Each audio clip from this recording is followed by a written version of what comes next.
along with him. I mean, his ex-girlfriend got something like, I think it was $30 million. Is that worth it after being beaten up as viciously as he did beat her up? And we were able to see this material, which came from a hotel. It was captured on the hotel's cameras, and you could see him beating her up. And this is a man who is, well, relatively free. We know that a lot of his sponsors have backed away from him. He's got to hand back the keys of New York. But the big, powerful accusations against him just didn't stick. So is there something wrong in the judiciary? When you think about Omotoso and the fact that this went on for 8 years, I mean, surely there's some sort of fatigue. The witnesses, it's fatigue. The victims, it's a fatigue. It's a fatigue for all of us. Does that stop people from speaking out? I mean, you look at the Mbenenge trial and the rather revealing and disturbing revelations or accusations against him, and the sort of the vicious cross-questioning in court. Does this stop victims? Does this stop witnesses from wanting to go into court? Would they rather stay at home or not get involved? I want to hear your thoughts. Give us a call. Clement Maniatella. Weekday mornings, 9 to 12. 9 to 12. What do you think are the options for this country? Because there's been 30 years of the ANC. Clearly, there are people that were not satisfied with how they've governed, and that's why they're now at 40%. There's no doubt that the ANC succumbed to greed. It's at the source of their punishment. It will be the reason why they've squandered 72.9% during Thabo Mbeki's period. They could have changed the constitution if they so wished. But this is where the answer comes from. It comes from the first ANC president to be the Nobel Peace Prize laureate. He says, you don't want even your fiercest enemy at the weakest to exclude you as an option. Bonang Mohale. Clements Maniatella. 9 to 12 on 702. Dear Journal, trying to be an adult at 3,469. Just had a fantastic 2-hour meeting. It was so productive that we accomplished nearly as much as I could have done with one well-written email. Hating the corporate 9 to 5? Get covered at pineapple.co.za. It's easy and like 19 Rand a day, so it's 100% the insurance for you. Underwritten by Old Mutual Alternative Risk Transfer Insurer Limited, a licensed non-life insurer and authorized FSP. Premiums are risk profile dependent. To walk the talk is to turn words into meaningful actions. And it's what we at 702 are committed to doing every day. We're also committed to following the rules set out by the Broadcasting Complaints Commission's Code of Conduct. To give you balanced programming, fair comment, and accurate news. But if we stumble along the way and you feel we're not living up to the code, let us know on comment@702.co.za. And if after that you're still not happy, you can direct your complaint in writing to the Broadcasting Complaints Commission, PO Box 412365, Craig Hall 2024. For more, visit bccsa.co.za. 702. Let's walk the talk on 92.7 and 106 FM. So when you see powerful people, from celebrities to politicians to judges, facing legal action, do you feel that the system works, or is it failing us, or does it give them preferences because of their position? I'd love to hear from you. We've got Sammy on the line from Centurion, Pretoria. We'll go to him as soon as that is cleared. And I also want to ask you about what seems to be a sort of public murky understanding of consent. You know, no is no, whatever language. Let's go to Sammy now in Centurion. Hi, Sammy. Good afternoon. What are your thoughts? Good morning. Good day. You know, for me, I'll say this, and especially relating to the Pafdidic side. In a court process, there's either a guilty or not guilty. Now, the problem with this Pafdidic side is this: people looked at the surveillance camera of when we was beating up Casey Ventura. Yes. Then they quickly jumped to the conclusion that, okay, fine, he's guilty of everything. Mm-hmm. I've seen the documentaries, I've seen podcasters commenting. People have already jumped to the conclusion that Puff Daddy was guilty. They didn't care about the facts. That's how it played out. That's how everything played out. The documentary that was made, especially the ones on Showmax in South Africa, they wanted to convince us that Puff Daddy is guilty. They didn't care about the facts. And that's the case whenever a powerful man is accused of a crime. Now, I heard you talking about how witnesses are being interrogated in a court system. That's just how it happens throughout. It doesn't matter whether you've been run over by a car, whether a taxi driver has beat you up, or your wife has beat you up, or what. It doesn't matter what sort of a crime it happened. That's just how it plays out in court.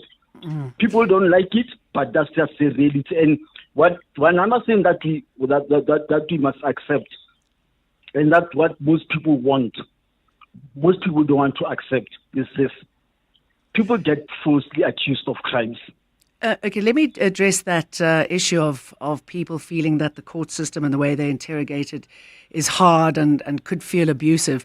You know, I think when people go in, especially when there's sexual allegations and you've experienced one trauma already, you often hear those people saying that they find it really difficult. And I hear what you're saying. I mean, that's just the way it goes. But it's difficult often to relive that trauma and in a court case, and often being opposite the person who's inflicted that sort of trauma on you.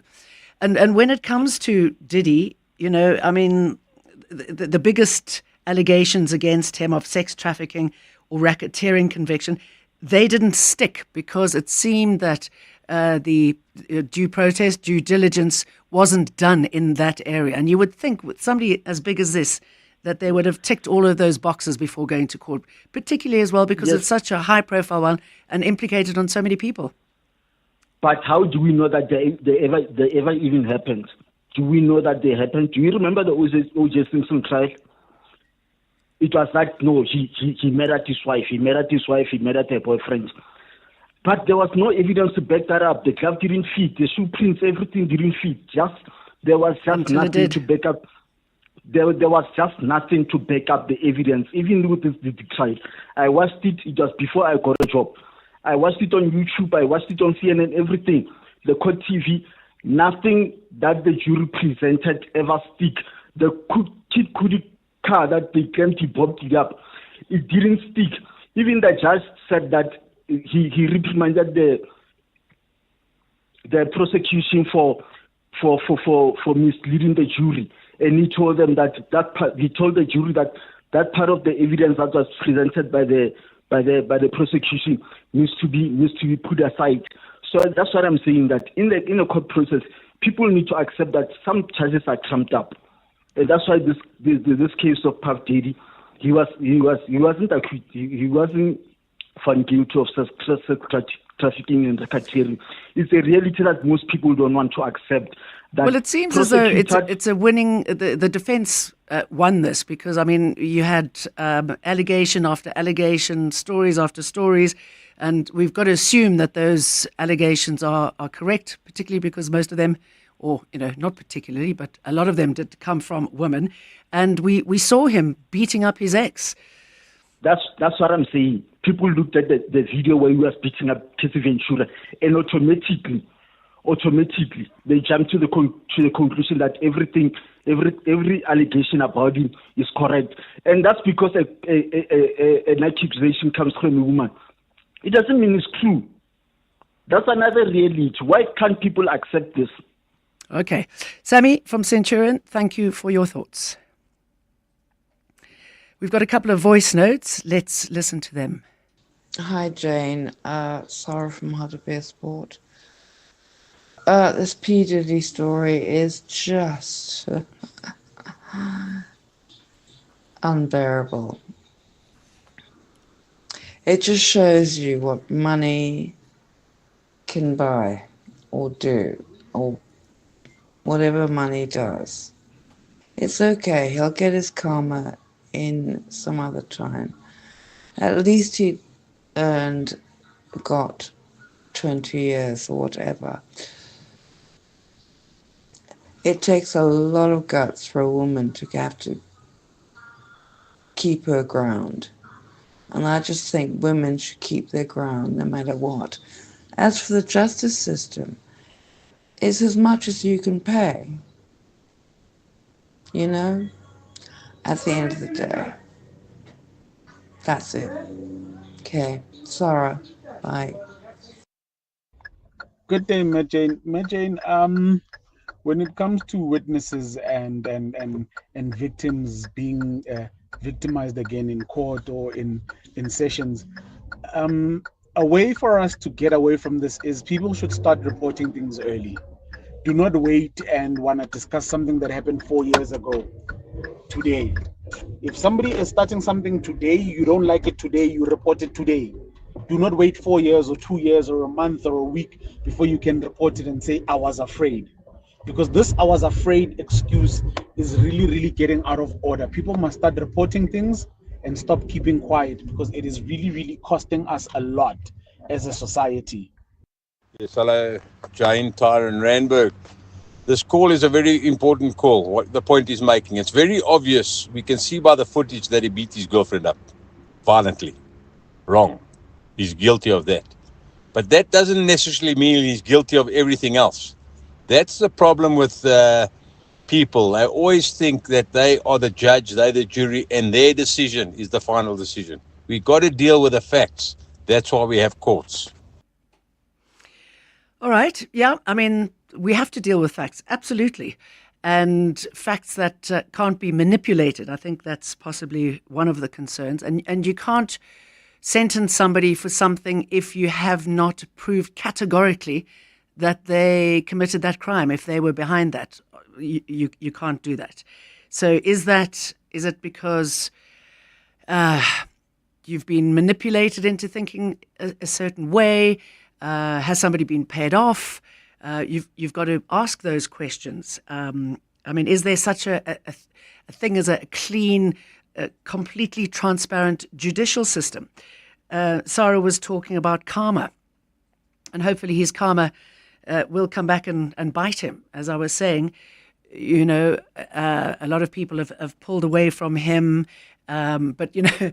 In the he has to hand the keys back to New York, but in this world, I mean, that might, in a way, prove attractive. I remember I read a survey when I first came back to South Africa. It was about 6 years ago on ENCA, and it was about how many women actually support men hitting them if they've done something wrong.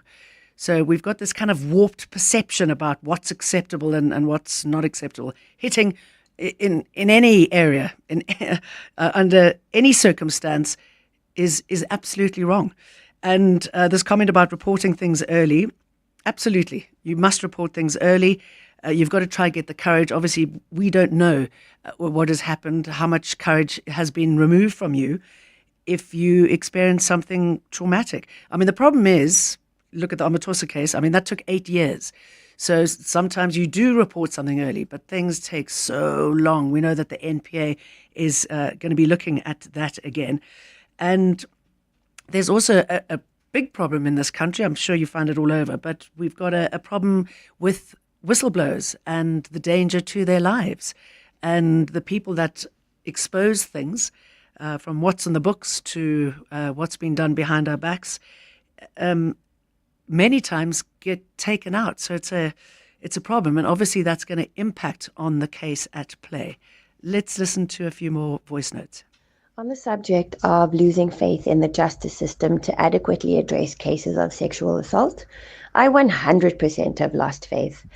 And this is after having had numerous conversations with victims of sexual assault who have been through the process, only to come out of it with nothing more than further victimization and humiliation.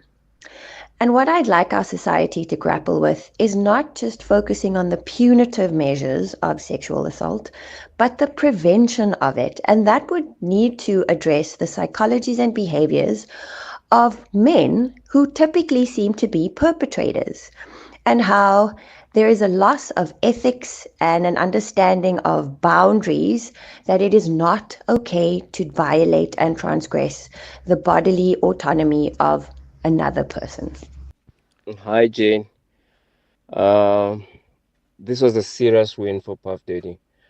I mean, you could see everybody in the family is so happy because I think the most important thing, he was trying to avoid being sent to jail for life with that racketeering. But some of these charges that he was found guilty of, these are minor charges which he can beat within, they can even sentence him for about even 5 months or even 3 months. So it's a big win for defense. Big ups. Thank you for those. Yes, interesting comments about preventing this from happening in the first place. I mean, we've got to start from the ground up. We've got to educate our men far better. They've got to understand boundaries. I mean, the comments coming off the Omotoso case, the Commission for Gender Equality says it's a serious indictment, raising doubts that victims will trust the justice system when high-profile charges end in acquittal.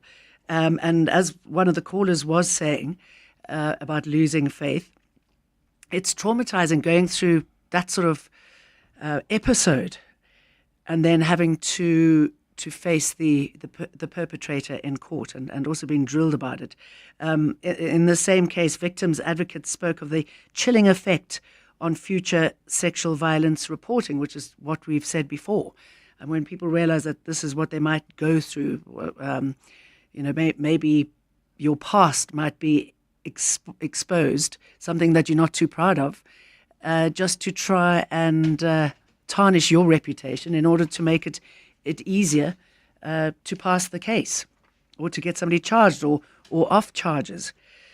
And, we've seen so many flaws in our systems. Like with Benenge, we don't know what the outcome's going to be, but it really highlights the complexities of, did she really say no off the hierarchical pressure? And, how should courts navigate respecting cultural differences while maintaining clear standards on sexual harassment? I think we all must just realize that it's sexual harassment is a no-no. It cannot happen. And if it makes it to court, hopefully there is some sort of justice. I mean, it's concerning that so few people believe in our justice system. I mean, we know that it's hardy and in some areas bulletproof, and we've got fantastic people in there. So this is not a message of undermining our justice system by any means. But sadly, we are seeing too many holes. We're seeing too many cases that just don't see the sort of ending that would be the right ones. And if there are corrupt people within the NPA, for example, they must be flushed out. I mean, we're seeing so many people just being put up so that corruption can continue, not only in our court cases, but in municipalities. And gosh, I could go on and on about that. The top is one, time for the news headlines, and we're talking a lot today about water and problems accessing it, particularly here in Gauteng.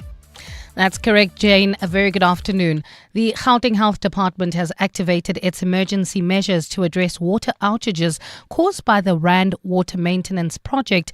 The ongoing work on Rand Water's infrastructure across the province is expected to be completed on the 21st of July. The Health Department in Gauteng says some of its hospitals in Johannesburg have been severely affected. Kidnapping accused Shamima Jacobs has made a brief appearance in the Bellville Magistrates Court today after being arrested in connection with the abduction of a newborn baby. The baby boy was snatched from the Mistrust Mall in Bellville on Saturday. Jacobs was arrested on Monday after being found with the child in Mitchell's Plain.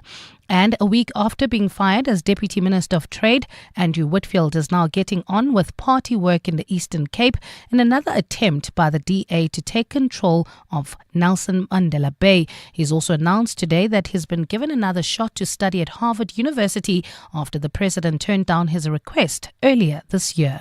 Those are the headlines. This EWN and more at 2 or as it happens. EWN Traffic. Well, at this stage, in four ways, traffic sluggish. N3 northbound between Berry Maria and Leondale Road. We still have bumper-to-bumper traffic. This is in the Protea Glen area heading towards Lenasia. Slow-moving traffic. N12 westbound between the R554 Abu Bakr Drive and the R558. Just correction, it's delays in both directions. This is due to an earlier accident.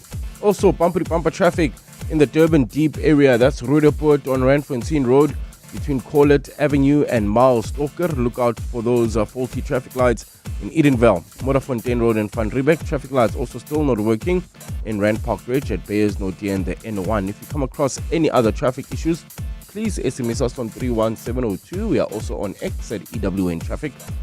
There's more EWN on air, online, and on the EWN app. Bongani Bingwa, 702 Breakfast. Weekday mornings, 6 to 9. Kabazela wants to know if you've got fruit trees in your yard accessible to passers-by. Have you had scenarios in which people come to your tree with their little plastic bags to try and grab the fruit? Or sometimes they come into the yard, they knock on the door and they say, please can I have a bag to pick the pears? You need to. No. I must give you the bag. Amo's house. Not only will you get pomegranates and pears, we'll get in an extra bit of rosemary. While stocks last. Bongani Bingwa, 6 to 9. On 702. Winter's here, and so are the season's hottest deals. Whether you're powering through early mornings or cozying up on cold nights, Takealot is your one-stop winter shop for heaters, appliances, winter skincare, and everyday essentials. Shop smart, stay warm, and make winter your season with Takealot. Quiet, please. The Wimbledon experience in Mzansi is back at Amex Tennis Town Monte Casino between 11 and 13 July 2025. Enjoy VIP hospitality, the ultimate big screen experience, and more than just strawberries and cream. Buy your tickets now using your Amex card on Howler and get 50% off on limited tickets. Amex Tennis Town, the championship's Wimbledon experience with the Mzansi advantage. Tennis is better with Amex. Join us. Let's walk the talk. This is 702. We were talking about faith or lack of in the justice system in South Africa because of some of the cases we've seen here and what happened yesterday as far as Diddy Combs was concerned. We've got a couple of voice notes. Let's listen to those. Hi, Jane. I think we must be a little bit careful at conflating the two cases because the two cases and their merits are not the same. I do get the example to make the point and to make the case. And I think if you're looking at South Africa in particular, yes, you can definitely say that the justice system is failing victims, not just victims of sexual assault, but victims right across. You see what happens with whistleblowers. You also see what happens with our prosecutions. I mean, the Matoso case, I thought, I was reading that judgment, it was very damning to the South African Prosecution Authority. So I think in South Africa's case, yes, there's lots of work to do, but I don't think that it is fair to then characterize what has happened in the US with Puff Daddy to our case because it's just not the same. Hi, Jane. What I don't understand about the Diddy trial is why he wasn't charged for abuse, because we saw the video and he's definitely guilty of that. But unfortunately, he wasn't charged with that. And that's why he got off on racketeering, because the racketeering couldn't be proven. And then on the justice system as a whole, I have very little faith. Just because I've seen that it seems that it's always the victim that has to explain why they didn't do a certain thing, why they didn't report, why they stayed, why they did this, instead of the perpetrator having to explain why he did violate someone else. And as you say, abuse, I mean, we saw it. It was there for the world to see. And yet, we are left wondering. But, so the general sentiment of that is that people have very little faith in our justice system. Hopefully, what we're going to be talking about next will make you feel good about life and yourself. And if you don't feel good about life and yourself, maybe doing just this could help you make yourself feel better about it. In the Belief Matters, we talk about what is a birth chat and how does it work. I mean, for thousands of years, people have turned to astrology to understand themselves, their relationships, even their life's purpose. At the heart of it all is something called a birth chart. So, I mean, what is it? How does it work? And why do so many believe it holds the blueprint to who we are. And I'm just intrigued. I'd like to hear from you if you've had your birth chart done, what it revealed about you. How different is it to other practices that you've experienced in this field? Does it feel like the real deal for you? Is it something you think it's hocus pocus? I believe in it, even though I had in my 55th year, I went to, I think one was a story and one, so a friend of mine actually sent me there. And I was told by both of them that I should get out the lottery, take the lottery. I'm going to be flush with money. It's going to come pouring in. I'm also going to get married. I'm going to find love. And I can honestly say that my 55th year was dry in all areas. The money certainly didn't come flooding in, and I certainly didn't get married. So I don't know what went wrong there. And hopefully Linda Shaw will be with us in a minute, and she's going to tell us exactly how it works. And I haven't spoken to Linda for many years. We I was going to say crossed paths. We spent quite a bit of time together a long time ago before I went overseas. So it's going to be lovely getting her back up to speak about this. But if you've had an experience, if you've gone to an astrologist for whatever reason, what have they told you? Has it changed your life? Has it exposed something that you might not necessarily have known? And has it exposed something for the better? Have you been told something horrible? Give me a call. The phone number is 011-883-0702. Linda will answer all your questions. Obviously, I won't. I don't know how to do that stuff. And you can WhatsApp me. We'll play your voice note or read your message. And that is 072-702-1702. You can also SMS me briefly on 31702. And if you're watching us live streaming on YouTube, also send your messages to us and I shall put those to Linda. This week on Polytricking with Sidi Madia. I'm joined in studio by Lebogang Maile. What should the NC's response be, though, to a name like Helen Zille? You've got her being touted by the DA. You hear people saying Lindiwe, Mazibuko must find a way to also contest, to Lee Joburg. Yeah. Some people are saying the NC should look back at a Park style. I think that we don't need a messiah, because any approach that says there must be a messiah, whether that messiah comes through the ANC or comes through the DA, you are not going to solve the problem, because the problems in Johannesburg are systematic, they are structured, they are historical, because you can bring a messiah and that messiah is going to be dwarfed because the damage is so huge. Listen to the full episode on primemediaplus.com. Polytricking with Sidi Madia on EWN. In touch, in tune, and independent. This year, the Standard Bank Joy of Jazz Festival offers you 3 days of the heart and art of jazz from the 26th to the 28th of September across 4 stages at the Sandton Convention Centre. Esperanza Spalding, the Baylor Project, Jasmine Horn, Aluna Wade, Steve Beddy, Michelle Ndecelo, Steve Dyer featuring Amazwi 8 Choir, Gabi Motuba, the Fisherman Orchestra, and more than 50 world-class acts will be expecting you and yours. Take me there. Buy your ticket. +1 at Ticketmaster now. Aquele. Aquele. Aquele. Aquela. Aquele. Aquili. Aquele. No matter how you say it, one thing's for sure. Aquele is South Africa's most loved water brand, refreshing you with pure natural spring water and delicious flavored sparkling drinks. From every sip to every smile, thank you Mzansi for making Aquele a part of your everyday moments. Aquele, spreading joy to South Africa naturally. As the official retail partner of the Springboks, Pick n Pay is proud to back the box and give you the chance to be the ultimate smart supporter with Pick n Pay ASAP. Money or the box on 702. WhatsApp your name, ID number and the word ASAP to 072-702-1702. You could face the ultimate choice, a mystery Springbok supporter prize or Pick n Pay ASAP vouchers worth up to 2,000 Rand. It's time to show your box spirit. Money or the box with Pick n Pay ASAP. Friday on 702 Drive with John Perlman. T's and C's on primemediaplus.com. 702.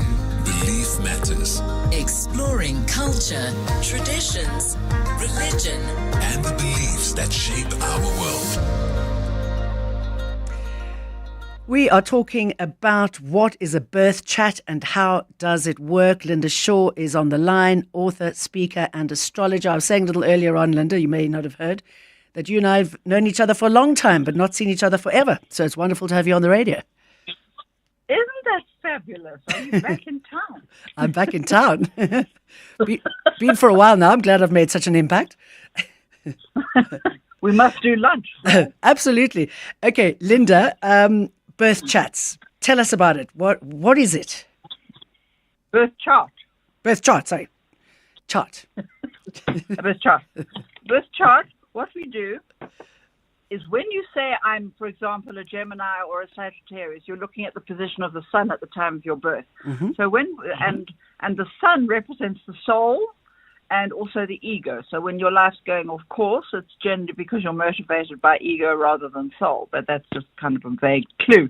But a birth chart, we look at the position of every planet at the time of your birth. We try as far as possible to get the exact time of your birth. We get the location of your birth, and we plot the planets in a specific way.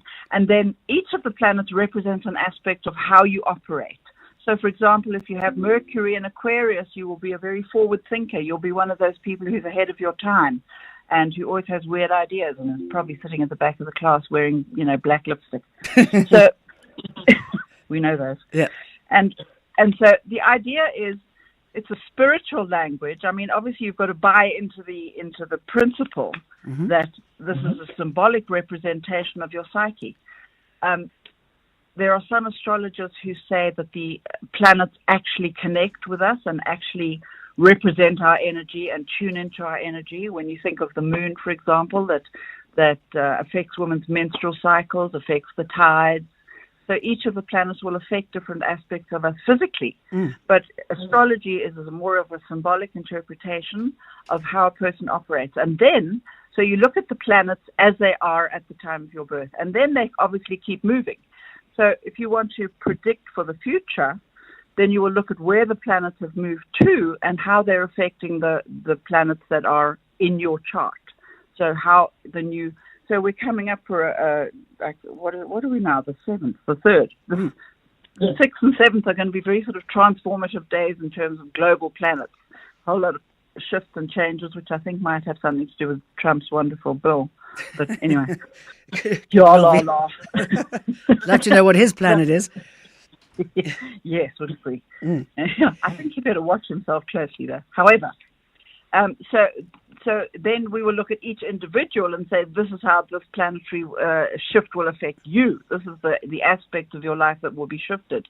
This is the things, the parts of your life that you have to pay special attention to. So that's how we individualize. And even with twins, they're always born at least 1 or 2 minutes apart or 20 minutes or whatever it is. So they will have different charts. They will have different aspects to their charts and different happenings for them. So, yeah, that's kind of how a chart works.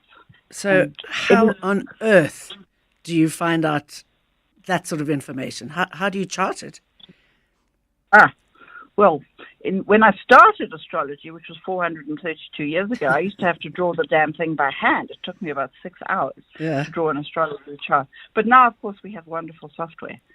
So how quick is that? You just plug in all the information and it prints out the chart. So your job is ChatGPT for astrology.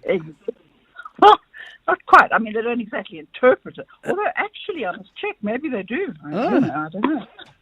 You could take in more clients. You could shove them in.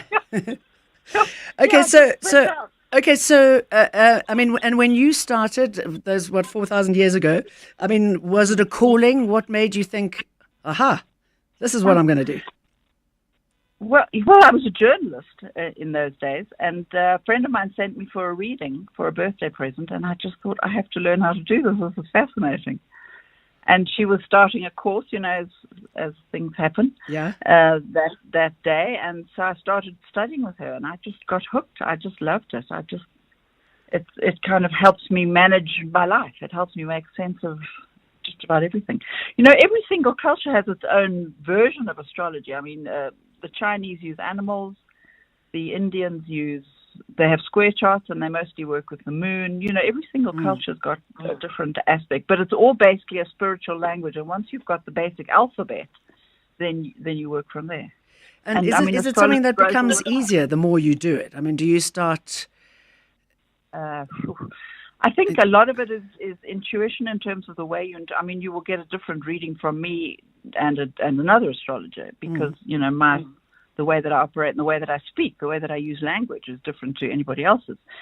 So you have to work with somebody who resonates with you, who makes sense for you. I mean, this is all spiritual stuff. It's not science in the sense that you can kind of add 1 and 1 and get 2. This is me tuning into your energy and me picking up on what aspects of your life are most in need of attention, and it's very kind of symbolic, really. Yeah. Does it feel like counseling, though? I mean, I should imagine that you often help people through difficult periods. Yeah. Yes, it certainly does. And I think, in fact, I was doing a psychology degree at one point, and I suggested that we try and connect it with astrology, and they nearly had a cadenza. So, but maybe now they're getting a bit more enlightened. But it gives you a sort of a starting point in that I can say to you, okay, your planets are here now. They're going to be there for the next 6 months. So this is the energy you need to be working with. This is the issue you need to be working with, and this is why it's affecting you in this way. So I think it gives you something a little more concrete to work with than psychology, which is fabulous in its own way. But I think they would work really well together.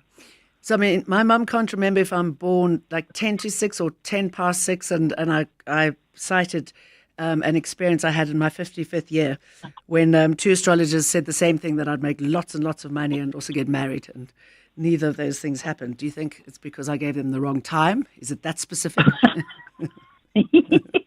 Yeah, certainly. The more specific, the better. And, once we've got between 10 to 6 and 10 past, then you can start working out a more precise time by finding out events for you. I can just pinpoint events, and then I can find a very specific time. But the thing is that what the planets do is they suggest what is available for you. So what is an option for you at a certain time? But if you're kind of sitting at home watching Days of Our Lives, for example, you might miss it. It's highly unlikely. Yeah, you might miss it. You got to get proactive, and leave the house. Okay, yeah, and you're saying you get these sort of messages. I mean, is there a certain amount of prediction? Is there personal insight? Is there reflection to all of this? For me, the most important aspect of astrology is to get to know yourself better, because the more you know yourself, the more you're able to work with the way that you operate and maybe look at changing yourself. But certainly prediction is part of it. It's not my favorite part of it, but a lot of people will just call me up and say, when am I getting married and when am I getting rich? That kind of thing. And that's all they want. And can you answer that? And yeah, I can certainly answer when it's likely, as I said, provided they're not watching television. But so one of the listeners has sent their birth date and time and all of that. Is that all you need? Or you obviously what city, what place, all of that? City, yeah. What city, what place? You want me to look at them now? Why not? How quickly can you work? 4th of June, 1990 at 4:30 a.m. 4th June 1990. What? 4:30 a.m. 4:30 a.m. 4:30 a.m. And where was she born? I don't know. Tsecho, where were you born? Okay, I'll put Joburg. Presumably with a name like Tsecho, she's born in South Africa. Yeah. Is Tsecho a girl? I don't know. Don't know. All right. Okay, we're going to look it up quickly. And my goodness. Jesus, put me on the spot, why don't you? Okay. All right. So I think you love it. No. So this is a Gemini lady person. I think it's. I'm getting a mixed gender energy here, so I don't know, but I think it's a lady. Okay. Anyway, so it's Gemini. Her her sun energy, her Gemini sun energy is in the part of the chart that's about money. So that her main focus in life is how can I make money? That's what I want. I want money. So where's her And Johannesburg, by the way? Sorry, carry on. Right. So everything that she does is focused on finding relationships that are, she likes to be amongst wealthier people. She likes to be dressed stylishly. She likes to have good stuff. She would rather have nothing than garbage. Mm. So, so she would rather take a job she didn't like that much and that makes more money than, the other way. So that's the one aspect of her, is that she's very focused on the security of having financial stability. And her moon is in Libra, which means that she's obviously very beautiful. She's very, very focused on relationships. A person with a Libra moon who doesn't have a relationship doesn't cope. So, but she's likely to have met her partner at work, and she tends to, as I said, assess their value depending on how much prospect they have, how well they're going to do in their lives. She wants to know that she's got a partner who's going to work with her to make fortunes. And so this is all about security. This is this person standing right next to you? Meanwhile, no, I'm getting messages, and she's saying yes, female. So almost like standing next to me. Okay, so I'm just trying to figure out. She's 30 something. Is 1990? Is she 35? Okay, so she's going through a very difficult shift at the moment. This is quite a difficult year for her. Mm-hmm. But after the end of from about August, she's going to get into much better shape. She's looking for a job.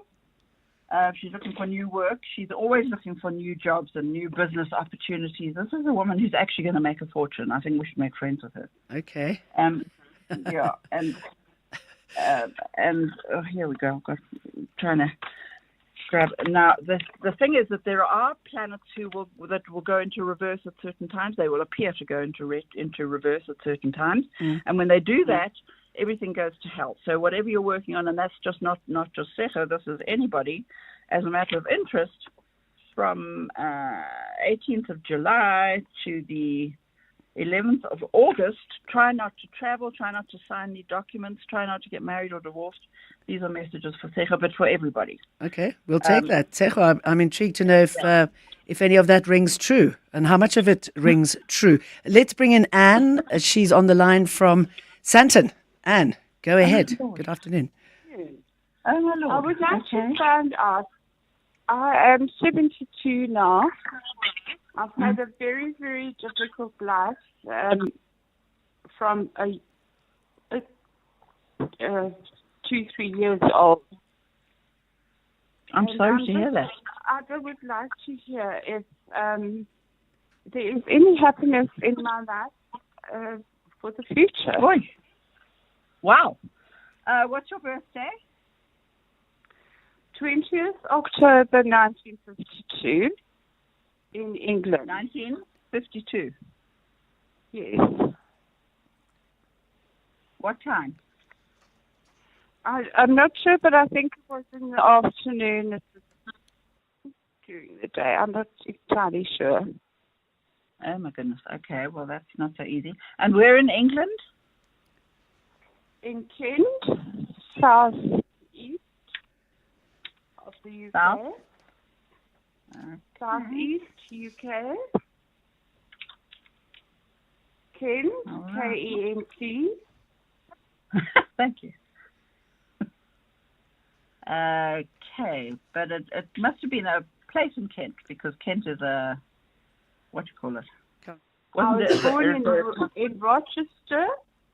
And the area is Strood, Strood. All right. Got it. So you think about 3 in the afternoon, that sort of thing? I'm so not sure, but let's say midday, somewhere around there. Okay. All right. Well, that does make it more difficult to make predictions if we don't have your time. But certainly what I've got here is that you're born with master energy, which means that you are one of the forerunners for other people. You're one of the pioneers for other people, that you come in willing to take on the stuff that they aren't. So that means that, you're willing to deal with the drama, and that you're strong enough to learn the lessons and pass on your wisdom and deal with stuff that other people don't have to. You've got a very powerful chart, very powerful energy, but certainly not easy. If you could see your chart, you would see that all of the planets are at the top, which means that your life is about others. It's about what you can do to help others, what you can do to pass wisdom on to others, that it's not about you. This is a lifetime, and I don't know if you believe in reincarnation, but if you do, then this completely. Wonderful. I do completely. I'm glad, because that'll help you, because this is a lifetime of personal sacrifice, basically. This is a lifetime in which your duty is to take care of others. Your duty is to go through stuff others can't. I mean, that's not great news, but at least it gives you some kind of sense of why the madness. But that you have these wonderfully powerful energies. What you need to be doing, if you'd like to, is focusing on your very powerful psychic energy and working on maybe healing or, doing tarot or something. But you need to use your very powerful gifts to give you some sense that you're contributing in a way that makes sense to you. Would that interest you at all?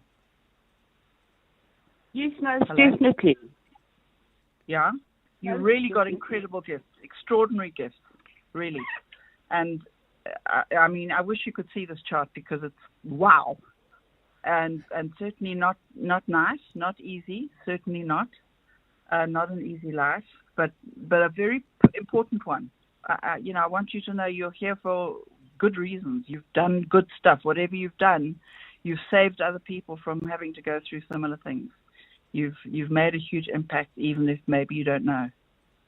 Gosh, isn't that an incredible incredible to hear, because I have dedicated my life to 4 years of counseling with the South African Depression and Anxiety Group, because I have such feelings towards people who are wonderful. That's wonderful. Well, that's and I really appreciate you. I appreciate you calling. Sorry, excuse me, interjecting. Sorry. Thank you for calling, and a beautiful message there from Linda, that you've been put here to look after others. And if you believe in reincarnation, it's going to be the good times. Linda, if somebody wants to get in touch with, and sorry, so many people have, and there's something like 11 messages asking you to read their charts, but obviously we don't have time. If somebody wants to get, and I'm sorry that we couldn't put those all to Linda. Linda, how can somebody get in touch with you? They can book a reading on my website, lindashaw.com, lindashaw.com. Okay, they shall do that, and we'll meet for lunch. And thanks, Linda. And it's 2:00. Time for the news. This is EWN. Good afternoon, I'm Bali Dlamini. We begin with news just in. Eyewitness News can reveal that the murder of a senior auditor in the city of Ekurhuleni is linked to his investigation into the disappearance of 2 billion rand. This is according to the city's mayor, Dr. Xhakaza, who met with Mpho Mafole, the head of the Forensic Investigations family, today. Mafole was gunned down on the R23 highway in Kempton Park on Monday evening. He had only been working for Ekurhuleni for just 3 months. Mafole and his team were probing a massive electricity billing scandal which cost the city well over 2 billion rand. Earlier this year, Eyewitness News reported that more than 1,660 electricity accounts belonging to both households and businesses had been tampered with. We shift our focus to another breaking news story this afternoon. The Judicial Service Commission has resolved to recommend Gauteng Judge President Dunstan Mlambo as the next Deputy Chief Justice. Over the last 2 days, the JSC conducted interviews for the vacancy after President Cyril Ramaphosa nominated 4 candidates for that position. Mlambo was the first candidate to be interviewed and was seen as a front-runner for that position. The position has been occupied by Constitutional Court Justice Mbuyiseli Madlanga, Mlanga on an acting basis. Mlambo heads the busiest division in the country, which handles more than 50% of all civil litigation in the country. We will have details in our later bulletins. To this now, the Gauteng Health Department has activated its emergency measures to address water outages caused by the Rand Water Maintenance Project. The ongoing work on Rand Water's infrastructure across the province is expected to be completed on the 21st of July. The Health Department says some of its hospitals in Johannesburg have been affected. Ntokozo Khumalo reports. At the end of May, Rand Water started its planned maintenance to its infrastructure to secure continuous water supply. Many residents in the province are already dealing with decreased or no water flow. Hospitals such as Hillbrow CHC, Helen Joseph and Charlotte Maxeka have also been impacted. Health Department spokesperson Motalitali Moteba. The good thing is that most of our facilities, we have a backup system that we are using, either water tanks, some have got reservoirs, and others have got boreholes that are assisting them to be able to cope with the current situation. He adds they'll continue to keep a close eye on the situation. Ndozo Khumalo, Eyewitness News. In the courts now, kidnapping accused Shamima Jacobs has made a brief appearance in the Bellville Magistrates Court today after being arrested for abducting a newborn baby. The baby was snatched from the Mistrust Mall in Bellville on Saturday. Jacobs was then arrested on Monday after being found with the baby in Mitchell's Plain. Carlo Peterson reports. 37-year-old Shamima Jacobs walked into the dock today with her face covered in a navy blue scarf and surgical mask. State Prosecutor Simon Salahuddin asked Magistrate Theo Marks for more time to collect bail information about the accused. Jacobs is charged with kidnapping and defeating the ends of justice after police tracked her down to Tafelsig in Mitchell's Plain after the baby was abducted on Saturday. Salahuddin indicated the state will be opposing bail and that Jacobs should remain in custody. Marks postponed the matter to the 10th of July for the state to obtain a bail profile for Jacobs. Carlo Peterson, Eyewitness News, Bellville Magistrates Court. And in Nigeria, two of the country's opposition leaders have joined a new political party to challenge President Bola Tinubu and his ruling party in the next election. Former Vice President Atiku Abubakar and Labour Party presidential candidate Peter Obi have adopted the African Democratic Congress.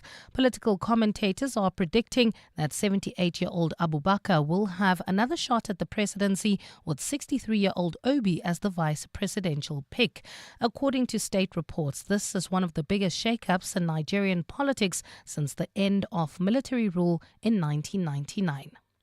Gold is trading at $3,353.48 an ounce. The rand is at 17.53 to the dollar, 23.95 to the pound, 20.67 to the euro, and Brent crude oil is at $68.62 a barrel. Well, in Midrand at this stage, heading towards Centurion, you can expect about a 30-minute delay.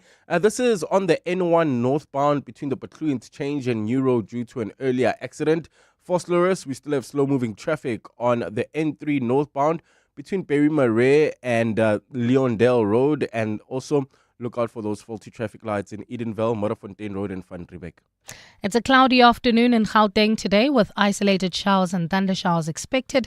Temperatures have peaked at highs of between 18 and 19 degrees. The top story in EWN this hour. Eyewitness News can reveal that the murder of a senior auditor in the city of Ekurhuleni is linked to his investigation into the disappearance of 2 billion rand. EWN, in touch, in tune, and independent. For the latest, visit ewn.co.za or download the EWN app. 702. We're listening to you. 702. Live on the Prime Media Plus app. DSTV channel 856. 92.7 and 106 FM. Let's walk the talk. And live on YouTube as well, streaming live. Good to have you all with us. I'm Jane Dutton in for Rele Bogile Maboja. And in the last hour, we were talking to an astrologist, Linda Shaw, and she was reading some people's birth charts. and giving them some fascinating insight. And she's somebody that you can certainly follow up with if you want yours done, because we weren't able to get to everybody. We're also talking about the justice system off the back of that dreadful Diddy case and the horrible revelations and what we heard and witnessed, and the fact that the biggest charges didn't stick. And, some of the failings we have here with the Omatoso case, obviously 2 different cases, but the fact that a lot of people feel that they don't have faith anymore in the justice system, and how exposed does that leave us? Now we're having a conversation about, and I know it sounds like an oxymoron, about the joy of being wrong. And we all love to be right, don't we? But I mean, what if being wrong is the real key to joy? So my next guest has spent more than 3 decades helping people untangle pain, stubborn beliefs, and those heavy rules for life that we quietly carry around. Claudia Devines is a therapist and social worker with 35 years of experience working with adults and couples right here in Johannesburg. And her new book, The Joy of Being Wrong, invites us to explore how letting go of old presumptions and even being wrong can unlock freedom and happiness. So I'm just wondering, has this happened to you? Have you had a moment where you've discovered unbridled happiness after being wrong, after admitting that you're wrong? So if you've got any questions for Claudia, she is here for a full hour to answer them. We've got counselling courtesy of us here on 702. And all of this that we're discussing today also can be found in her fascinating book, The Joy of Being Wrong. Give us a call, 011-883-0702. You can tweet me on at Radio 702 using the hashtag 702afternoons. You can email me at 702afternoons@702.co.za or WhatsApp me on 072-702-1702. We'll play out your message, play out your voice message, and you can SMS me briefly on 31702. And if you're watching us on YouTube, you can send us a message there too, and we shall put that to our guest, Claudia, who it really is quite fascinating what she talks about in this book and what she reveals. Let's walk the talk. 702. Claudia says, if you're willing to know your feelings, if you're willing to be conscious, if you're willing to be conscious, you are willing to raise your awareness. If you are willing to raise your awareness, you are willing to change. What is and has been done to me to what I choose for myself. And if you're speaking of choices, you are speaking of creating. And if you have creativity, you have magic. If you have magic, you can forgive and start to believe in the possibility of things being different. You can then experience the joy of being wrong. Have you experienced anything like that?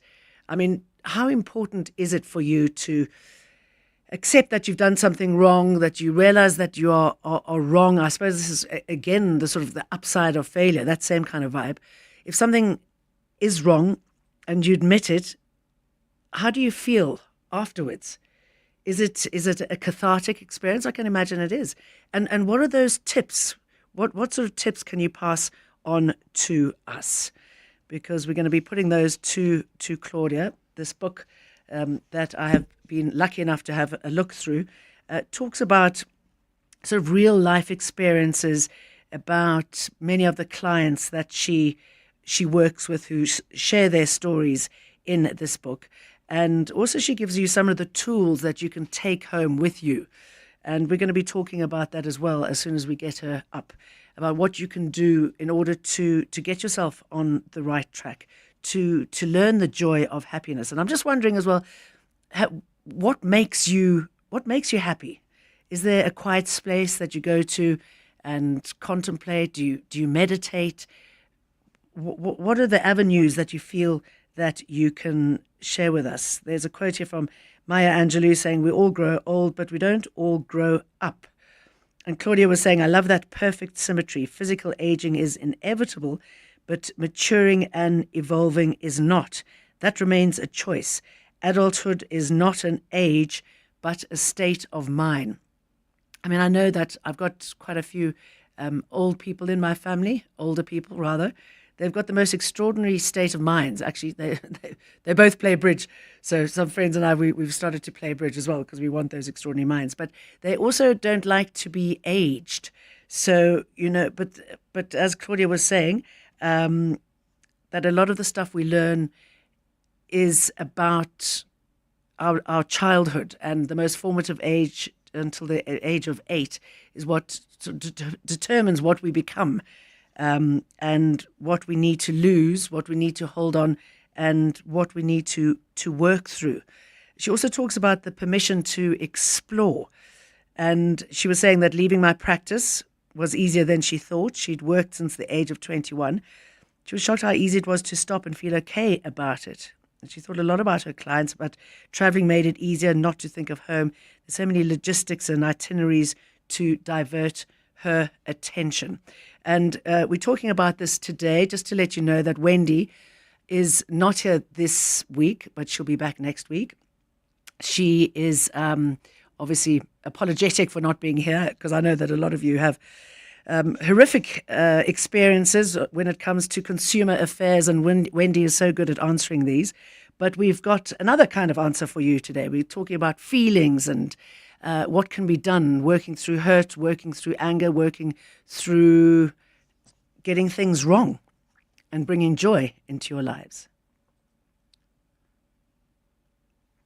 Let's take a spot break, and then we're going to be talking about this issue even more.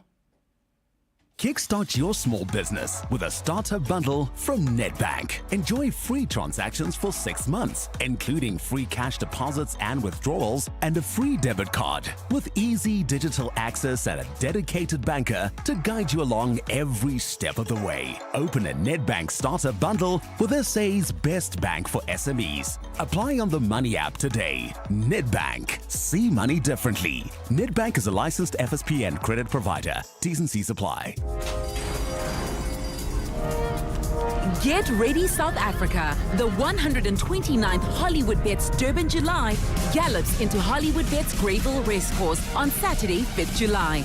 It's more than a race. It's the heartbeat of Mzansi.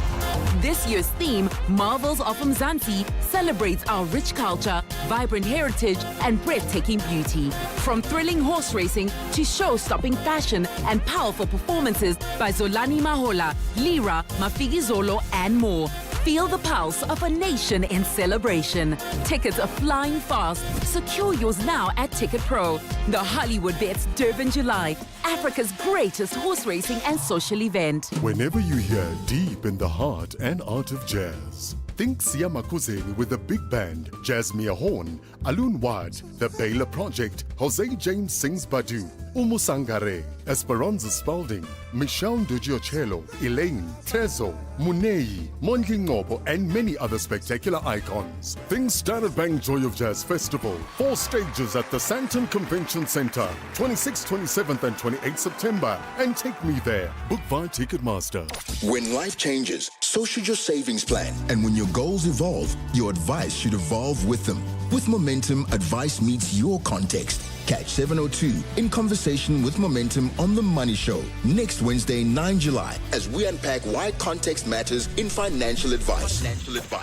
Discover how you can get the right support on your savings and investment journey, tailored to where you are and where you're going. That's 702 in conversation with Momentum next Wednesday on The Money Show with Stephen Grootes. Momentum, your journey to success on 702. Momentum is an authorized financial services and registered credit provider. 702 Let's walk the talk on 92.7 and 106 FM. We're talking about the joy of being wrong. As I said, Wendy isn't here this week, but she'll be back next week. But we've got a fascinating topic here. And Claudia is on the line. Claudia, I've just loved reading your book, and I've been quoting some of it to the listeners. So firstly, welcome. Thank you. Thank you very much for having me. Why this topic, the joy of being wrong? Well, it was about 10 years ago. I was a therapist, but I also was always in my own counseling for myself because I believed it was a very responsible job to work with other people and that it was important for me to understand myself at the same time. And I worked with a metaphysicist who said to me, you have a problem with being wrong. And I said to her, what do you mean? And she said, you believe that you've got to be everybody's carer, you have to look after everybody, and you've decided that that is your only value in life. And perhaps you should think about it and understand what it would mean to be wrong. And I started thinking about the fact that we always need to be right. But I need to give you a little bit of background first about what people actually develop. From a small child, children grow up in a family, and a family is your first social experience. And that's the first place that you understand gender, what it means to be male or female, politics, money, conflict, how things are worked through, and different roles. And children make a lot of conclusions that they're not even aware of, like don't tell people how you feel, do everything yourself, it's weak to ask for help, it's a man's world. Those are the kinds of conclusions which I've listed in my book as the dark laws, because dark laws are conclusions that come from a place of pain. And we live with these laws. Not only do we live with them, Jane, but we have presumptions, and we base our life on these presumptions. So when someone lets us down, we say, oh, I knew he wouldn't phone.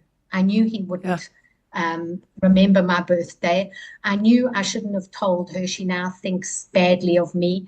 And so we like to be vindicated that, in fact, we were correct. We were right. And I started exploring this with myself and my clients, asking them a simple question. Choose something this week that you're ready to be wrong with. For example, one of my clients, her husband always shouted at her when she got something wrong, whether she bumped the car or she forgot to collect his laundry or something. And I said to her, you are so used to being criticized by him, you almost expect it, and not only you almost expect it, but it makes you feel good that you could predict his criticism, and then you could be cross with him. And I said, let's try something different. When he is cross with you, why don't you say to him, it's a little hurtful, but, let's talk about it. And maybe one day he will actually show you that he has other feelings. She was a little put out because she admitted that he actually was quite nice when they had the discussion. And she was a bit put out because she said she was kind of used to moaning about his meanness, telling her girlfriends that he's a critical person. And that's an example of willing to be wrong and experience the joy of being wrong. So it's not only about choosing the wrong paint or making the wrong decision, it's deeper than that. It's looking at your presumptions and being willing to change them. That's the essence of my book, my work, and my life. You know what's interesting about that, and I'm sure we've all experienced that, when you want to confront somebody about something, and the apprehension is just, it's sometimes overwhelming, right? And you feel the fear and I've found that almost every single time I've confronted somebody about an issue that's been bugging me or concerning me or worried me, it's fine. It's easy. And obviously not every issue is going to be easy, but it's always much easier than you think. But I guess it's the way you go into that conversation. Yes, and children are great at anticipation. And if I can give you an analogy, people walk around, imagine using a computer that had Windows 1975 in the year 2025. Well, that's exactly how people actually operate. They operate with a computer system in their head that is based on their childhood. And you mentioned a quote earlier that from Maya Angelou, that people get older, but they don't always grow up. And thinking as an adult, Jane, is really the essence of being able to make choices and be wrong. But people mostly behave from a childlike perspective. They're wounded. They have very hurtful views and attitudes and beliefs. And so they base their whole life around their hurt and woundedness. And then people fulfill the prophecy and get it wrong with them on a daily basis. How do you identify those problems, the problem areas? Well, the first thing is to the person to ask themselves, what is my belief system? Do I believe people will always let me down? Do I believe I have to do everything myself? Do I believe that telling people how I feel is weak? So the first thing is to identify what is my usual habit of thought? What's my way of thinking and my way of behaving? And most people can identify that pattern pretty quickly. Other big question is, are you happy? And if not, what is it in your relationship that disappoints you or lets you down? And that's another huge identifying source. When people look at their relationships, for me, the crucial step is always to take responsibility and ownership versus blame.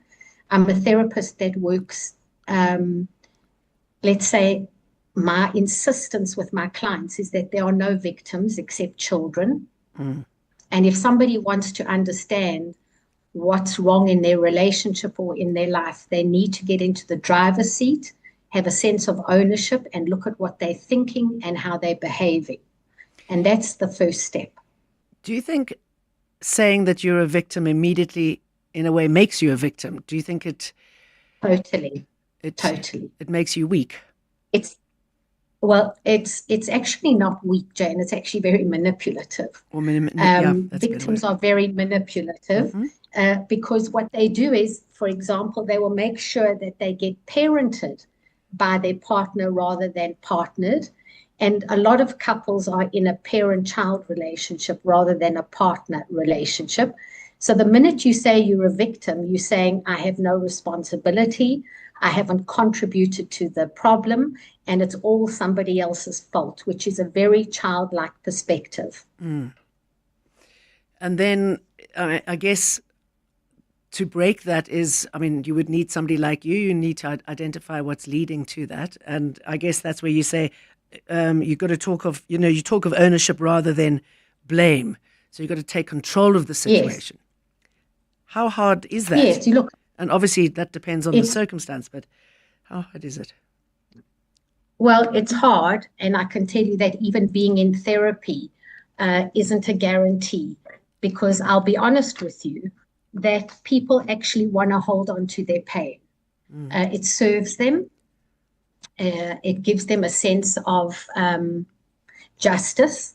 It gives them a sense of purpose. And when you try and take away somebody's woundedness, they can actually feel like they have to negotiate with you because they're losing something that actually they've held on to their whole life.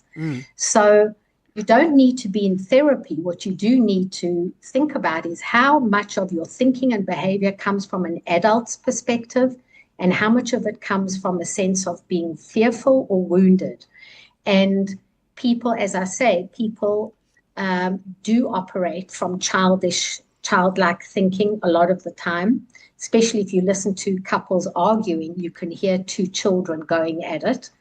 I'm very patient in terms of encouraging people to look at the adult in them, but without being an adult, there's no ways that you're going to be able to change your mind, because children certainly don't want to change. They hang on for dear life to what they know. You talk about the wounded child, and I'm going to read Lorraine's story.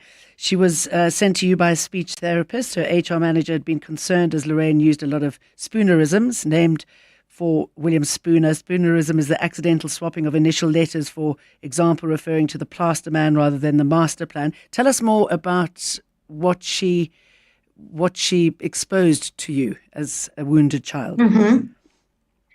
So, she was humiliated in her office with her boss because she kept making these, let's say, inverted commas, silly mistakes when she spoke. And she was actually a very competent person. And when she spoke to other people, she was fine. But with her boss, she got entangled in this very almost abusive relationship. And so when she came to see me, we spoke about her past. She had had a stepmother who was extremely vicious. And when she was around her stepmother, she was reduced to tears. She was unable to speak.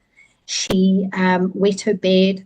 and she was really in a very weak state. There was, as she met her boss, she felt like she was back with her stepmother. Oh, no. And so our work was, I used very simple tools. The first tool I used was say your age.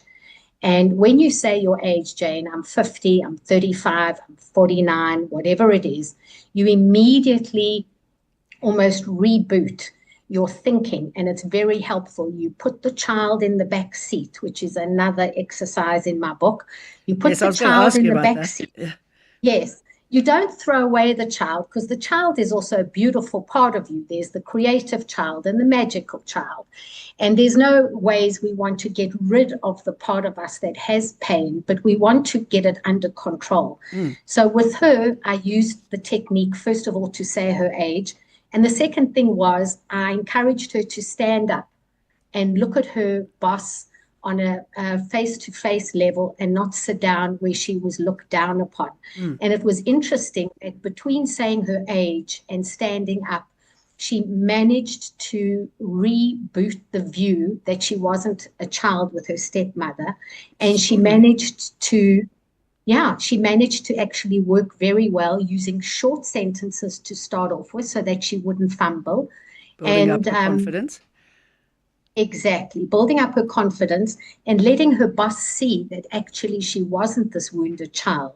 It transferred from her boss to the rest of her life, actually. She was always trying to keep this child at bay, and it caused her great distress. So that's an example of quite a simple but powerful cognitive exercise that you can do. I suppose it's important, even if you don't like your child, to keep it, to keep close to it, to understand it, right? I mean, if you don't understand your child, I should imagine it'll be hard understanding yourself as an adult. Exactly. They're parts of our wounded child that, look, let me say that you should understand your wounded child and rather not decide whether you like or don't like, because then you're going to have a sense of annoyance. Yes. Rather, see the exercise, the point of the exercise, as embracing the child as you would when you've got your own child who's in distress. As an adult, as a parent, what do?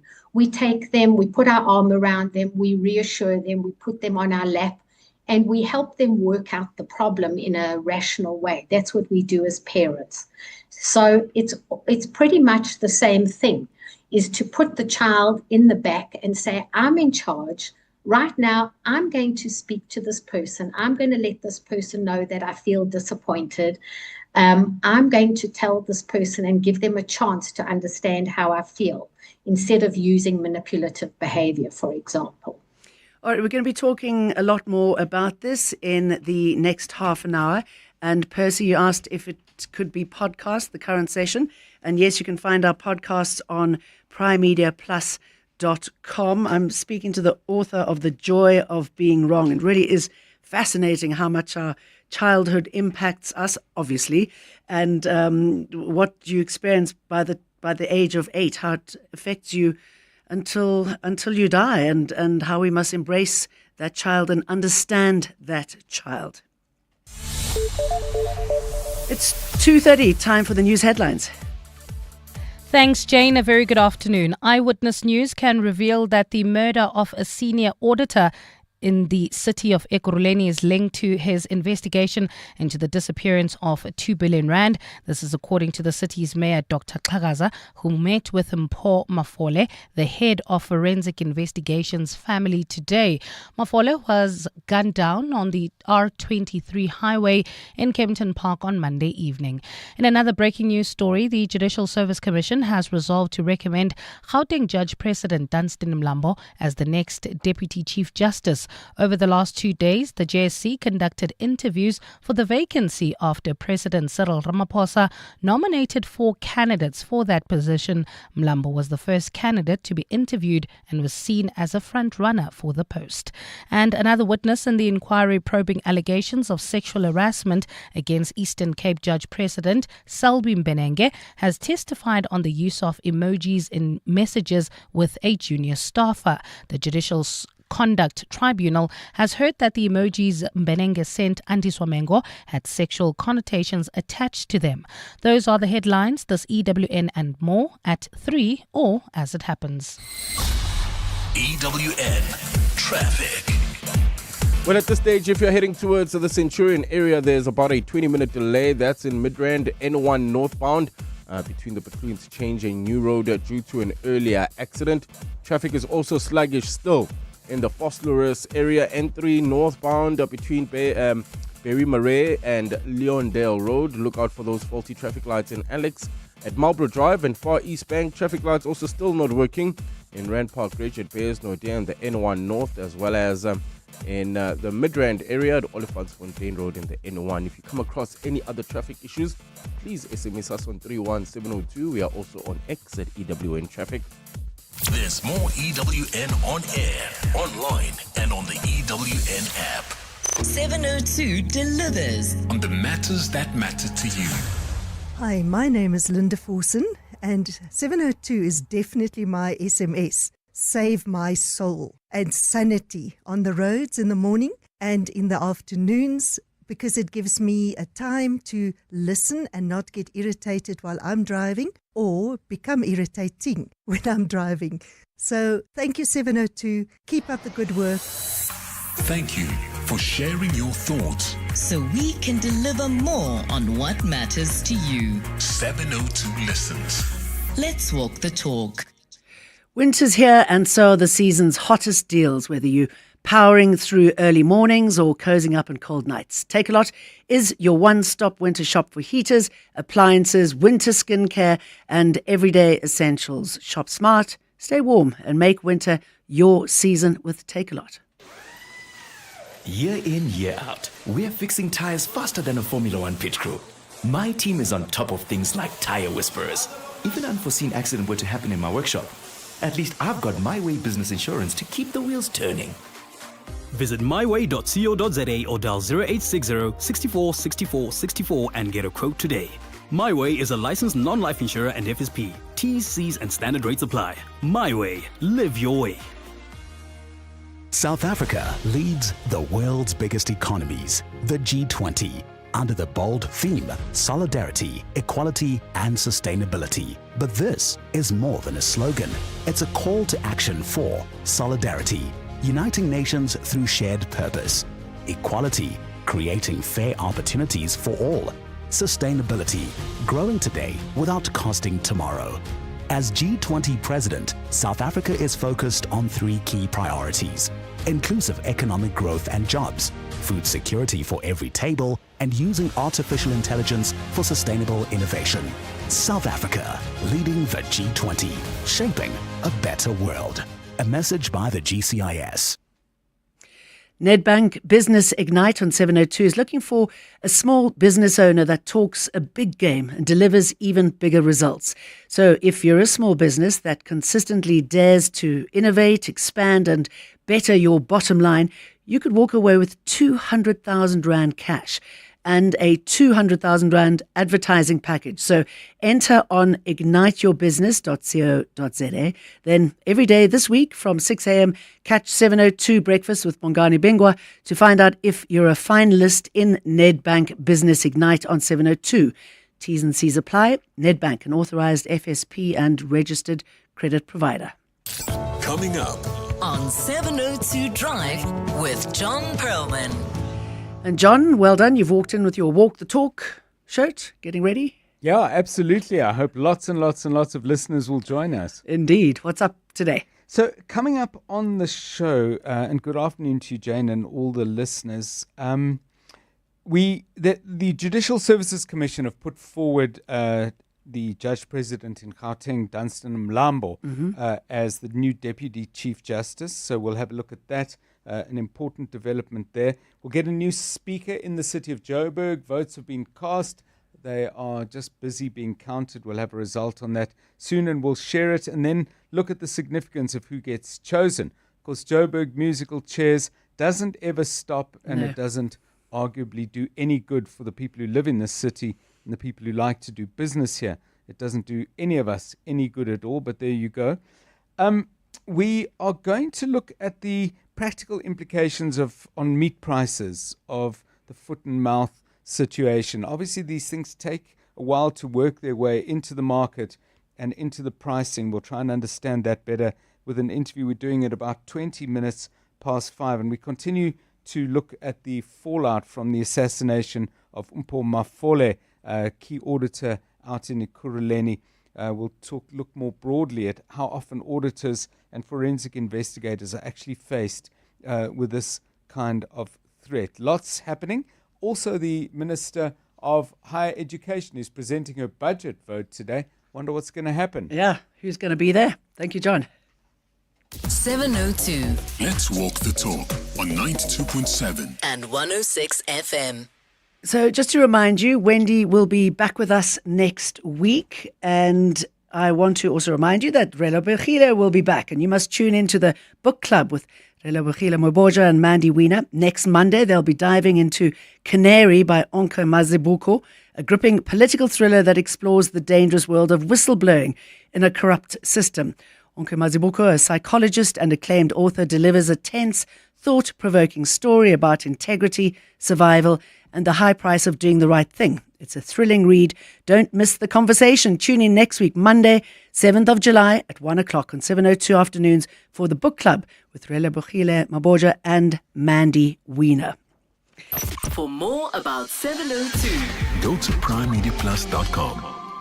Talking of books, we are talking about the book, The Joy of Being Wrong, A Pathway to Happiness, with the author Claudia de Vimes. And we are discussing how so many things affect who we are today, how when you get something wrong, it can lead to incredible joy. And Claudia, there's a comment from Tafara saying, wow, wow, wow, such golden nuggets of wisdom from your guest. Where does she consult? My wife and I need your help. Let's just wait till the end, and we're going to give out all your details and how people can get in touch with you and the best way of doing that. So this book of yours, The Joy of Being Wrong, what else? What other avenues have you focused on that elicit this kind of response? And I also want to know from you, how do you know when you're experiencing this joy? What does it feel like? Well, the first thing is, for me personally, in my life, I was a carer for many people. I looked after my husband for 30 years, who was in a wheelchair. Sure. I looked after my aunt and uncle. I looked after my mom, my dad, and various people, and my clients. My clients certainly were never a burden or a strain. But my life was pretty much around being a carer. And that's where I thought all my value was. When I made a decision to, after my husband passed away, I lived on my own in my home. And a short while after that was COVID. And I was alone in the house for 2 years during COVID, working online only, which was an exceptionally good time for me. Ironically, COVID for me was a good thing because it gave me a lot of time to really understand my feelings, my grief, and not run away from them. The key decision to close my practice and to travel, sell my house, was because my mom passed away, I beg your pardon, 10 weeks after my late husband. So the loss was enormous. And I decided I wanted to explore and see what else my life could be about. And so I called that chapter From Carer to Caring. And that, Jane, for me was a big switch in my thinking, that I could certainly be a very caring person, empathic and kind, but I didn't have to rescue or be a carer for my sense of value. So for me, there was great relief in that. There was a sense of adventure, looking at options in my life to change my life. And I think that when I work with people, what's the first thing they say to me is, the first feeling, funnily enough, is a little bit of embarrassment that maybe they feel a little awkward that they were wrong about somebody, like somebody being kind when they thought they were going to be unkind. Yeah. And sometimes people, Jane, are a bit put out that their whole theory suddenly is wrong. And suddenly the man they're married to isn't such a nasty person. And the wife they're married to isn't such a disappointment. So people don't always feel relief immediately. Sometimes people feel a little put out that now they're going to have to change their thinking. And so I would say there's a mixture of that.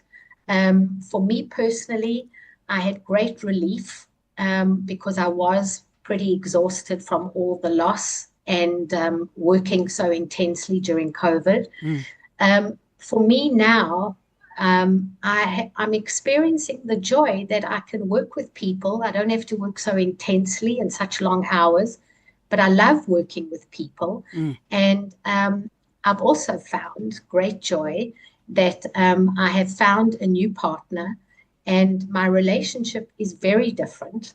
I loved my late husband, but I really was a carer for him. And he was disabled for 30 years.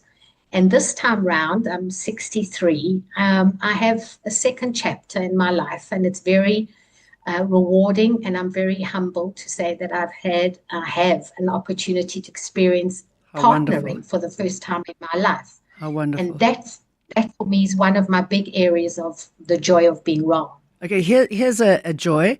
A nice message from somebody. Fee Swin says, many thanks, Jane, for an interesting, thought-provoking topics you aired from 1 to 3 today. Enjoy your afternoon. I mean, they're not even little joys. That's big when people just say things, don't they? They just, I mean, you realize that so many people don't give compliments in life, and it's important, isn't it? Not gratuitous compliments, but hey, I like what you did. I like it, rather than the sort of this bashing that we're seeing. Especially when people are sitting on, behind a computer. And actually just giving of yourself just says so much about you. There's another message here from Ngwako is saying, hi, Jane, enjoying being wrong is protecting my passion, which seems not important to others. And that's my garden. It could be as small as that. Okay. Is interesting. Something like that is it important that you identify those things that might not be big to others, but that are big to you, for you? Yes, that's the part of making choices, and that's the adult part of us that starts to say, do I want to be friendly with people who don't make me feel good? It's the selection process that you start looking at the people you're involved with. You don't always have huge amount of choice over your job, but you certainly can have choice over who you're involved with in terms of friendships. It also helps you look at your children differently, and to understand that what they're reflecting back at you isn't that you're doing, that you can't bear to see what you're seeing, but it's a sense of empathy to say, oh, okay, that's what my child feels, and I actually can relate to it, but I'm dealing with it in an adult fashion. So, yes, it's very important to identify the things that are meaningful to you. Tyrone Arthur says, I'm not very easily impressed, but I'm impressed with this woman you have in the chair. Thank you. Well done, you. Thank you for that. And Philemon Mahoma says, thanks for a deeply reflective discussion. What powerful insights. Being in the caring profession myself, I'm listening intently, taking notes, and certainly will look out for the book. Congratulations. Thank you very much for those. I want to ask you about a conversation we had yesterday.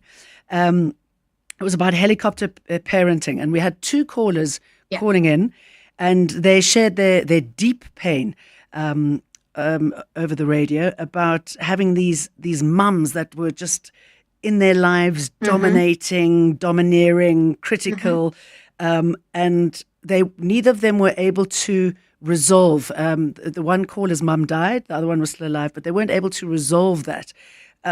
What should that conversation be? Because I should imagine if the mum truly knew, because clearly she wasn't listening to the kids, if the mum truly knew what she was doing and she could change, everybody would be changed, lighter. Well, first of all, we look at the phenomena today, and parents are overdoing the parenting hugely. This helicopter parenting is it's based on fear. And what we're seeing is a generation of children who are anxious, who don't have resilience. A lot of them are on medication. They don't have a sense of independence.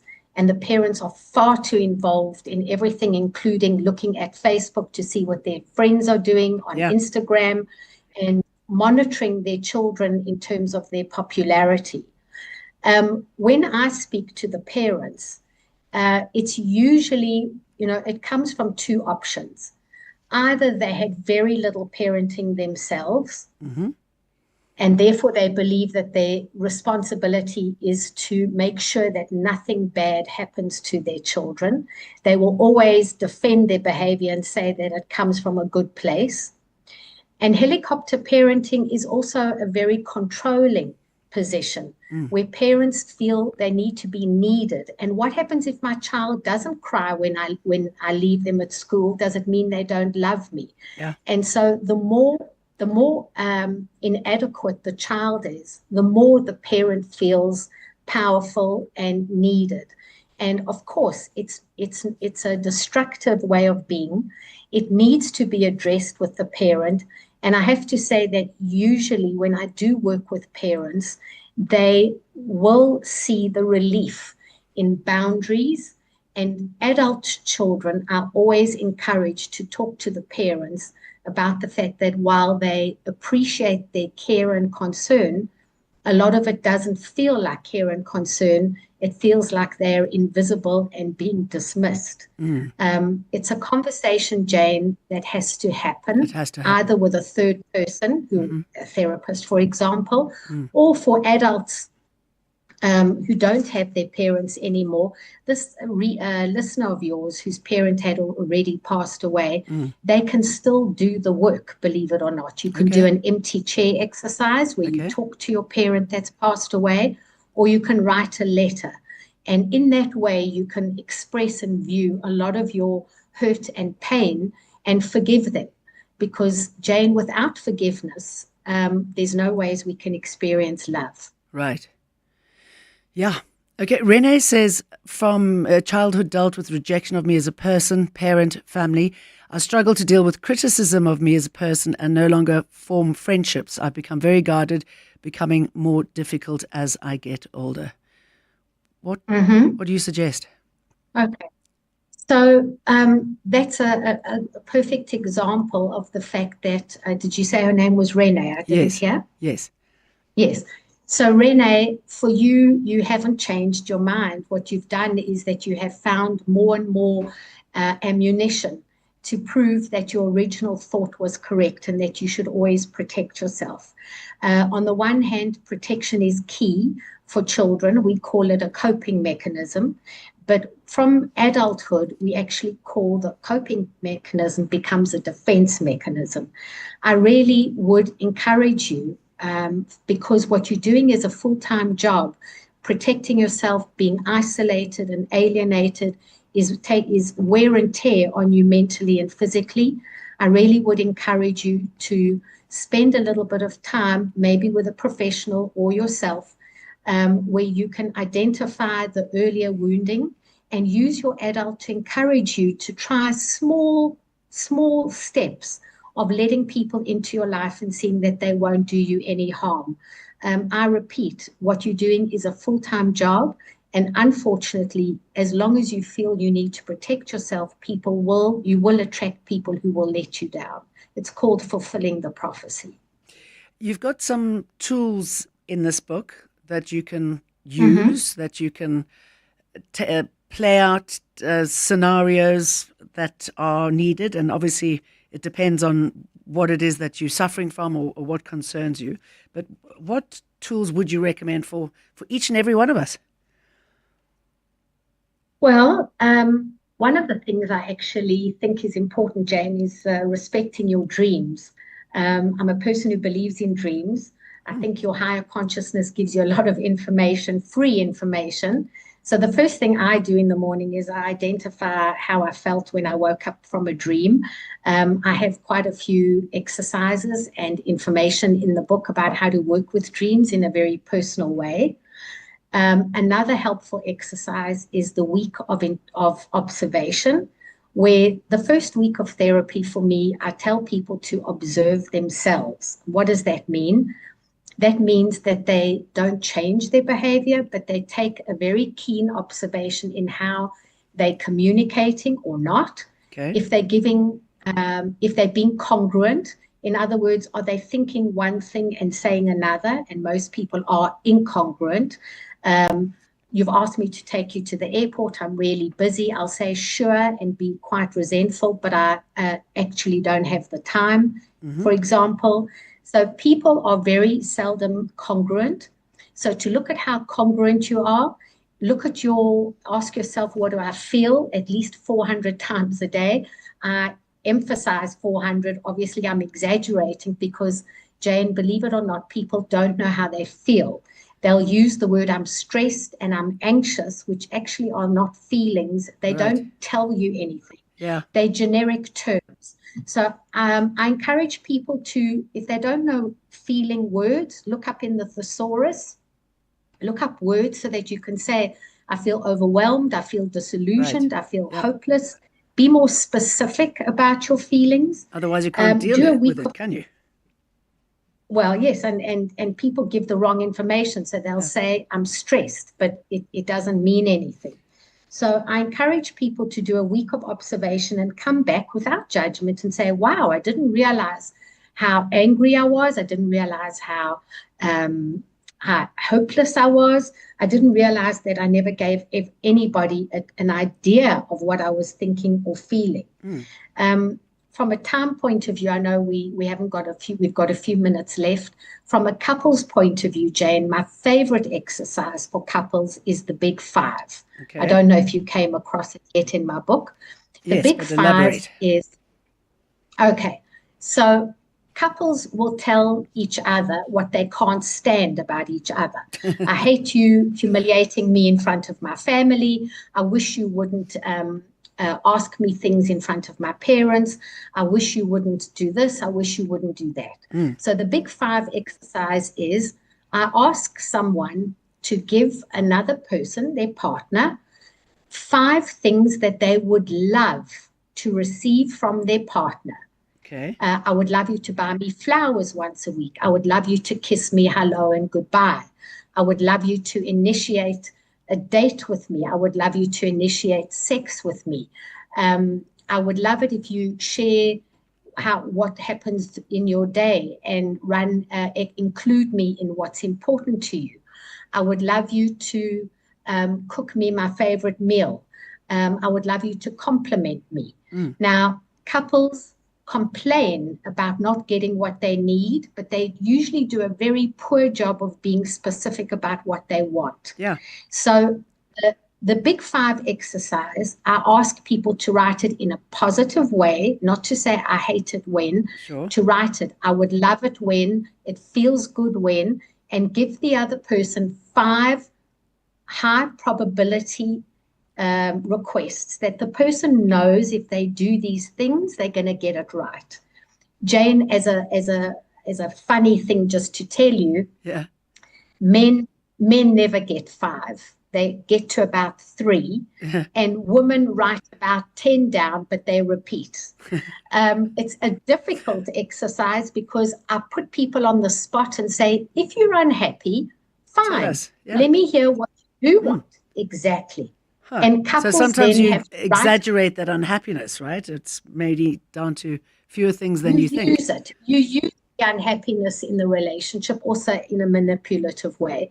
So I clear the decks and I say, right, I want to hear 5 things that would make you happy. Write them down on a piece of paper, not on your phone, because you're going to exchange the piece of paper with your partner, and he and she are going to have absolute clear guidance that if they do these 5 things, you are going to be happy. Yeah. It's a very powerful exercise. Couples don't easily do it, even though you would think it's the easy exercise. It's not. Why? Because people are not used to getting what they would like. They're used to being disappointed. That's the key. Fantastic advice. I hope couples have been jotting that down. And when I'm a couple again, I shall take those up if and when it's needed. If you could give a younger you advice about mistakes, what would you say? To myself. One of the things I would have done, certainly in looking after my husband, I would have employed a carer so that I would have been my husband's wife and not his carer, which was exhausting for me and very difficult. I wouldn't have listened to him when he said he doesn't want someone else looking after him. He saw it as an abandonment if I didn't. So that's one thing I would have changed. I think from a regret point of view, I don't have regrets. I spent a year with my father when he had a brain tumor, and we spoke extensively. And when he passed away, I had no regrets because for me, communication is key. I've always been a person who feels it's very important to know. I worked in a cancer ward in the Joburg Hospital as a young social worker, and Jane, everybody's regret when they were dying had nothing to do with money or what they didn't do. It was who they didn't talk to, who they didn't say they loved, who they didn't forgive. It was always personal. And that I guess it had a big impression on me as a young professional. And for me, being a rescuer and not a carer is one of the things I would have changed earlier in my marriage. I'm going to just jump in there. I mean, with this footballer who's just recently married and he was killed in a car crash in the UK. You realise that things can change so quickly, so we mustn't live our life in regret and not saying the things that we need. If anyone wants to get in touch with you, because I'm sure, there's still some questions coming through which sadly we don't have time to address. Can you briefly tell us how anybody can get in touch with you, please? Yes, I'll give you my email address. It's claudiadavimas@gmail.com, ClaudiaDavimes@gmail.com. Claudia Davimas? Sorry, you got more? Go for it. ClaudiaDavimas@gmail.com. I'm not living in South Africa at the moment, so I do work on Zoom. I have a lot of clients on Zoom if people want to work that way. My book is available. I'm happy to say it got into the bookstores. It's at Exclusive and Estoril, and it's available on Takealot. And someone can email me, not even to have a session. If they want to discuss something, I will give them my personal phone number. I'm very happy to engage with people if they have questions. I'm very happy for people to reach out. Claudia Davimas, excellent talking to you. Thank you very much for your time. Quiet, please. Quiet, please. Quiet, please. With 50% off on limited Tennistown tickets, no wonder Amex card members are so thrilled. Enjoy a world-class tennis experience at Monte Casino between 11 and 13 July 2025. Buy your tickets for Amex Tennistown online today at howler.co.za for the Championships Wimbledon experience with the Mzansi advantage. Tennis is better with Amex. The South African Future Trust Awards are returning, made possible through funding by Oppenheimer Generations. The 3 million rand in prizes recognise top entrepreneurs across the following 6 categories: top tech entrepreneur, top social entrepreneur, top youth entrepreneur, top women in business, most innovative idea, optimised operating model, OOM Impact Award. Entries close on the 31st of July. Submit your application now at www.awards.southafricanfuturetrust.org. Winners will be announced at the 2025 South African Future Trust Summit taking place in November at the Sandton Convention Centre. Limited early bird tickets are available for 900 Rand. Get yours now. Follow 702 on X at Radio 702. It's been wonderful being with you. It's 3 o'clock. Time for the news. This is EWN. Ekurhuleni auditor killed for probing 2 billion rand corruption, and Dunstan Mlambo given the thumbs up to serve as Deputy Chief Justice.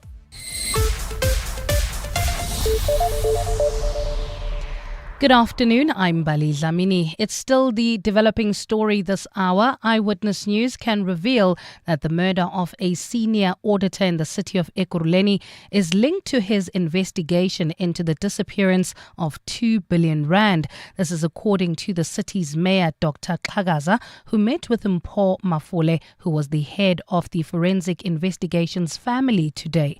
Mafole was gunned down on the R23 highway in Kempton Park on Monday evening. He had only been working for Ekurhuleni for just 3 months.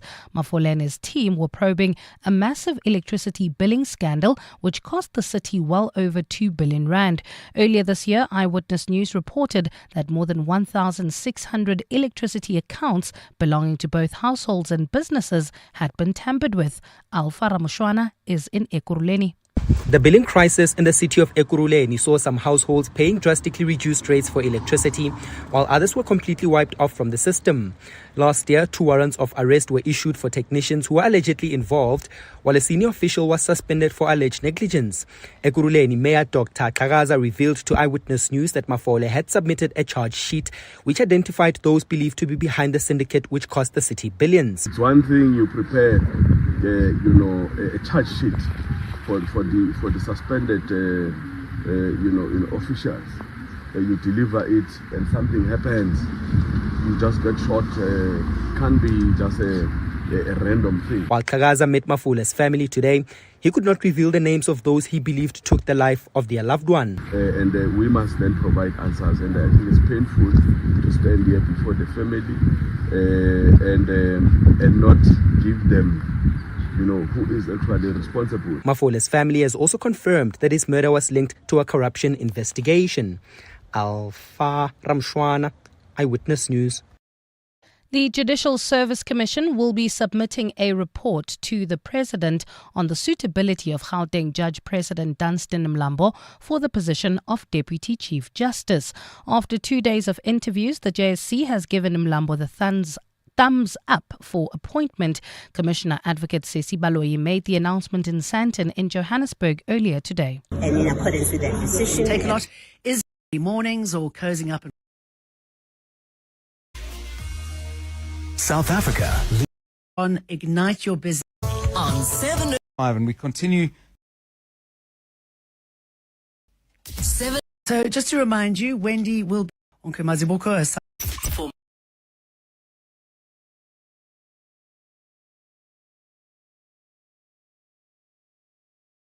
Come. Quiet, please. With people